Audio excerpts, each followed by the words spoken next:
Good morning, I'm Nivareti Manu, and this is your morning news fix for Thursday, 10th of July. In this update, a warning: the volume of online extremist material will only continue to grow. Almost 1,000 web pages were flagged to the Department of Internal Affairs last year for suspected extremist content.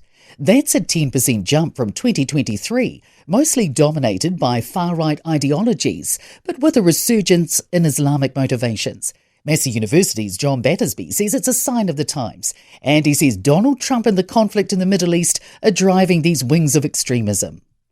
Don't expect the official cash rate to get much lower. The Reserve Bank's kept the OCR unchanged at 3.25%, after previously slashing it from 5.5% over the past year. The NZIER Shadow Board, an independent panel of economists, is forecasting a low of between 2.75% and 3.25%. Senior economist Ting Huang says NZIER itself is forecasting one further cut to 3%. We're expecting the economy to recover gradually. Lower interest rates should flow through to real activity over the coming year.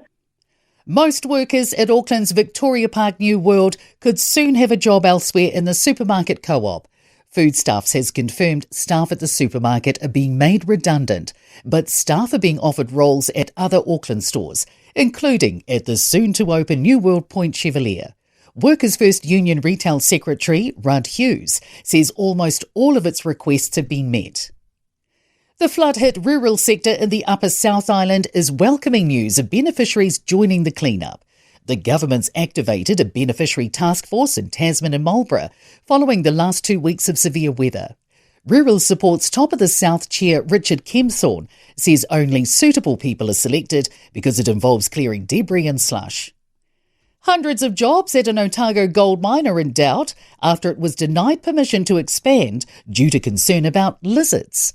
TVNZ reveals Macrae's gold mine applied for a permit under the Wildlife Act to clear vegetation on its site in a bid to expand its operation. Last month, the Department of Conservation declined it, stating there was insufficient information about how the company would manage the relocation of lizards. No one was meant to die when 2 bombs went off on the Rainbow Warrior 40 years ago today. That's according to Colonel Jean-Luc Quistier, the French agent who planted the bombs on the Greenpeace protest vessel in Auckland. Dutch photographer Fernando Pereira drowned as the boat sank shortly after midnight.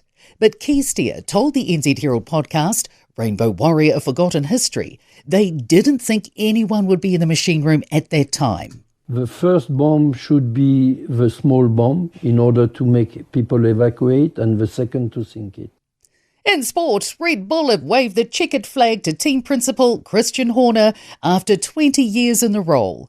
Queensland, led by Cameron Munster 4 days after his father's death, have beaten New South Wales 24-12 in State of Origin League's Game 3 decider at Sydney.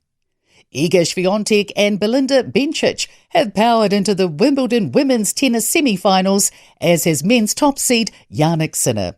Today, Pogacar has taken the yellow jersey in cycling's Tour de France after the Stage 5 time trial. I'm Nivareti Manu. That's your latest news fix. We'll be back with the next update at midday from the Newstalk ZB newsroom.